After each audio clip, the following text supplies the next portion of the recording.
one's gonna be dusty, rusty, and crusty, but I just need you guys to live with it. I've obviously been gone for several months at this point, so I thought we could just do a real simple sit down, chitty chat, FaceTime vlog, catch up with me, and let you guys know where the hell I've been, because life really, she did her thing with me. She did. Life has done her thing with me over the last few months. I thought we could unpack all that and just move forward on a clean slate. So I would do like the hey, hello, if you're new here, welcome, but like there's no need because I've been gone for months. So like at this point, welcome to everyone. Welcome, brand new bitch here. No, let me just get right into it, okay? I'm gonna unpack the last several months. I think the last time I made a video was in March, so it's been March, we won't count March, April, May, June, July, August, September, October, November, and it's December now. So I've been gone for basically 9 months, and a lot has happened. 9 months, okay. There's a lot to unpack. I've tried filming several times over the span of the 9 months, and a few weeks ago I tried really hard to make a vlog over several days that was really like me back in it, catching you guys up on everything, but it was so chaotic. I wasn't done editing yet, and it was already over an hour, and I hadn't even added all the clips. So I was like, this is too much. This is a catch up that nobody needs. So I thought that we would start short and sweet with my first video back, just being a little sit down, chit chat. If this isn't your vibe, I'm sorry, but like it's impossible for me to explain everything in like follow me on my day. No, we're not gonna do that. So we're gonna sit down, I'm gonna explain where I've been, and then we're gonna move forward on a clean slate, like I said. Where to begin? Let me just crack a cold one real quick. I also am on a time limit, kinda. Yeah. I need to leave here in like 50 minutes to go train someone, so let's get into it. Like I said, the last movie, she's a cinematographer. No. The last video I made was in March, and it was my moving vlog. And when I moved in March, I moved in with T, and we moved into the house that he owns. Some things were going on in that time that were preventing us from really knowing where we were going to go or being able to plan what we were going to do and when we were going to do it, such as like moving out of his house. So we were kind of in like a little bit of a lull period, but we found out in April, so very shortly after I moved in with him, kind of what the results were of that situation, and we were able to move forward. So with that, at the end of April, we decided we wanted to move out of his house, and he wanted to sell it, and we decided to move into a high-rise downtown. A lot of moving had happened in that time. Into March, I moved in with T, and then T and I moved into downtown, the high-rise. I honestly think May 1st was our move-in date. So it was like boom, boom, boom, moving. Right before I moved into the high-rise, I found out that my dad was gonna have a double coronary bypass on his heart, which is a step below a transplant. After his surgery, he really struggled to get better. And you know, I think his surgery was around May 15th. He really struggled to get better several weeks coming out of that. And essentially what had happened was, I believe in like June or July, after his surgery, you know, the first one, he had to have an emergency second one and was lifelined because I think his stent, or one of the stents they put in, had torn, or there was a tear in his aorta. I'm not positive, but essentially he had to go back in for a second surgery, and I mean, that was not good, but it was good because clearly he hadn't been getting better, and we were kind of all like, well, why? In hindsight, I think there were issues from the first surgery that lingered and then caused the second surgery. So that was honestly from like May to July, it felt like was a lot of uncertainty with my dad and his health. And you know, there were complications coming out of the first and the second surgery with his legs being numb. He lost his voice. He's just been really, really like having to fight this year. And so that was really going on basically all through the summer. Not even, I mean, it's been like an ongoing thing just throughout this whole year now at this point. And he's finally like back at work and doing things. So that was all going on during the last several months. I think my dad's health alone kind of, you know, provide some clarity as to where I was to some degree, just because that was very hard for me to show up and want to be like happy and like look what I'm eating. Like I didn't want to do that. And honestly, like after the first surgery, when he didn't really get better afterwards, it put a cloud of anxiety and kind of just like uncertainty over me for several months, because I didn't feel like I could have reassurance that he was okay. You know, that first, sorry guys, my neighbors have a plethora of chickens and roosters, so I'm sorry if you're hearing them, but that is what it is. I'll unpack this whole living situation.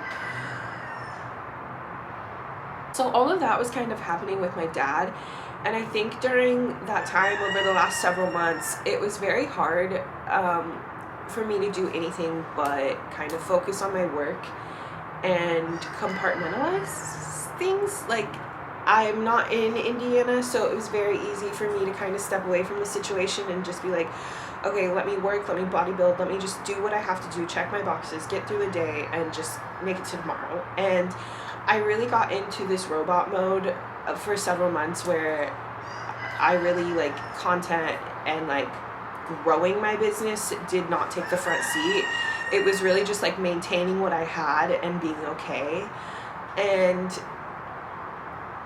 yeah, I know I'm not going to do a good job of explaining all this, guys, but I'm still honestly processing everything, and as I'm learning through all of this, I'm not good at dealing with stuff like this. And so if I'm not speaking very well on it, please just give me some grace. Also, these roosters. All this stuff is going on with my dad.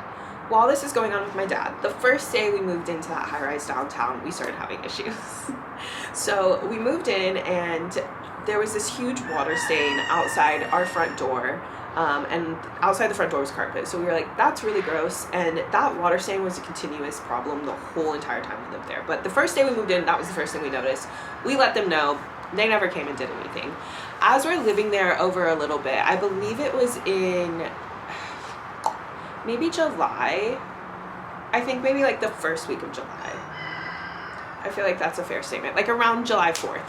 We had left for the weekend. We were out of town, and when we came back, our guest bedroom and our guest closet, our guest bathroom and our guest closet were completely flooded. So this is the office, or that was the room that we used as our office, but the bathroom and the closet I had kind of like claimed as mine, and so the closet had all of my clothes in it. So we get back that weekend, and there's standing water in the closet and in the bathroom. The whole place is flooded. And we're like, okay, awesome. So we let maintenance know. They come, they bring towels and like fans and like set it up like that's gonna dry the area. The closet, mind you, is carpeted as well. And so they're just setting these fans up facing the closet door, like trying to dry out the closet. And yeah, I'm like, okay, well, that's been standing water, so we probably need to look under the carpet. So they set up these fans, and they're like, we're gonna get back to you. We have to contact our carpet vendor and kind of figure out what we need to do. So a few days go by, the carpet vendor and the maintenance guy come in one day, and I'm there working, and they're like, hey, we need to check out the carpet. We need to kind of figure out what we need to do. I'm like, great, do it. So I'm sitting there working, and I hear the maintenance man and the vendor like whispering, and the vendor is like, so you just want me to clean the carpet? And the maintenance man is like, yeah. And I'm like, I overhear this, and I'm like, you're not just gonna clean that carpet. Like, there was sitting water on it. Like, we need to look underneath it and see if there's mold. Like, that's crazy.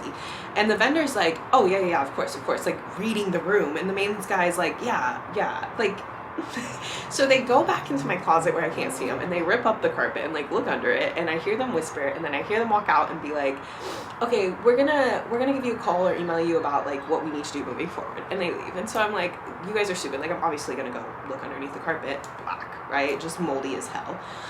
So a few days go by while we're waiting to kind of hear what they're gonna do about the carpet.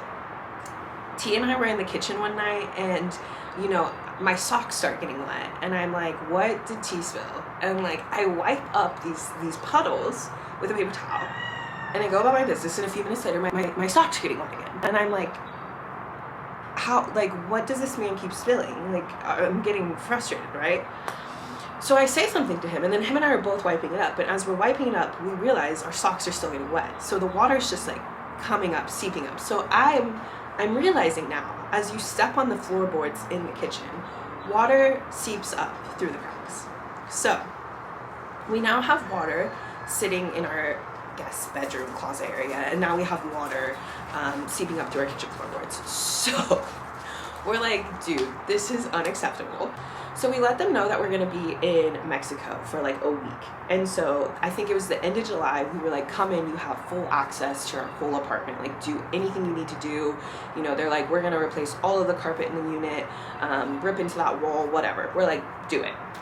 While we're in Mexico, we get an email and it says, you know, we have done all the remediations for the carpet, all of the carpet in your whole unit is replaced, and we had gotten into the wall, but we can't find the source of the issue or the source of the water from the kitchen, and there's no moisture right now, so it's a non-issue. And I remember getting that email while we were on vacation and being like, no, not right now. Not right now, not today. Because I knew that wasn't a solution, but like I did not have the bandwidth to deal with it. So we get that email, we're like, whatever. We get back to Austin, you know, the new carpet in our apartment is there, and I mean it looks nice, but we're still just kind of like really bothered about the whole water in the kitchen issue and like the water that's still sitting outside our front door. So we didn't really know what to do, but we were like, we're definitely going to respond and ask for like further, you know, proof of testing for mold, just like clarification on if they're going to fix this. We just weren't settled. So in that interim, before we had emailed them back, I think maybe a week or two had passed, the issue starts happening again with the water in the kitchen just popping up. So T and I kind of lost our shit. Hired a mold inspector to come in and just do an initial run through. And while he was there, we opened up the water heater closet, which was horrid. Like there was visible water damage all up the walls. The bottom corner of the closet was like rotting away.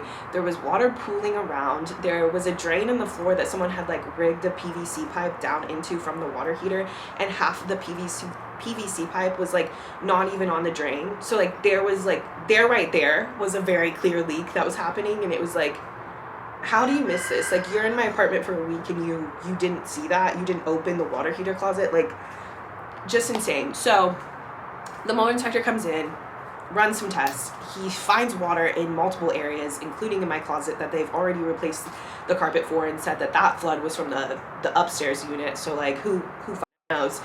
And so he's like, guys, like absolutely there's mold in here. He does his test, whatever. We get the results back. There's clearly mold in our apartment. So at that point we had to seek legal advice, had to go in and get another mold inspection done from, you know, more like a referral from our attorney, and that one was terrifying even more so. There was mold in our HVAC system, which means it's in our air. There was mold visibly growing on stuff in my closet, which I had already seen, but essentially they found 83,000 spores per cubic foot in my closet. Like that's not good.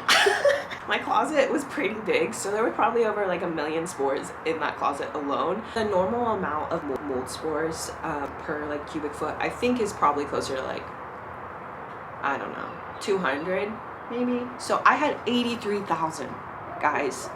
83,000 spores per cubic foot in my closet. Editing this video right now, and I feel like I left out a major detail in the whole mold situation, which is the fact that I had to throw away my whole wardrobe. I spent an insane amount of time in September basically inventorying all of my closet, all of our belongings, and then throwing everything away because everything that was porous basically had to go. So that also took up a lot of my time and added a lot of stress to my plate. And is more of a reason why I was gone. So to just add a little bit more clarity and detail that I left out. From that point, we basically were like, okay, this is definitely not safe for us to be living in. We had to get out of that apartment. We're now obviously seeking legal action. T and I are both being looked at for mold in our systems, and we've both tested positive for mycotoxins and different types of molds in our urine and blood. So we have a long journey ahead of us, but that all basically happened from the span of May 1st to, I think, basically October. We moved into this new place where I'm living now on October 7th, I believe. All around, I just was in a not good environment, is the best way I can sum it up. My living situation, I never really felt settled in, honestly, since I moved out of the apartment I lived in March. When I moved in with T, I never really took the time to get settled because I knew that we would be leaving probably soon. And then when I moved into the high rise, I also didn't really take the time to settle and nest super hard either. I feel like we started to, but then we really quickly started having issues. And I started feeling bad while we were living there. And while we were living there, everything was going on with my dad. And so I really just, I turned it into a shell, guys. I don't know how else to say it, but there was so much going on and I was so stressed that I just went into robot mode and went into compartmentalize and check my boxes, do what I have to absolutely get done, and just be okay. And it's just been a journey. So that's kind of what's been going on. My dad is doing a little bit better now. He is working again. He's definitely still struggling just with moving around.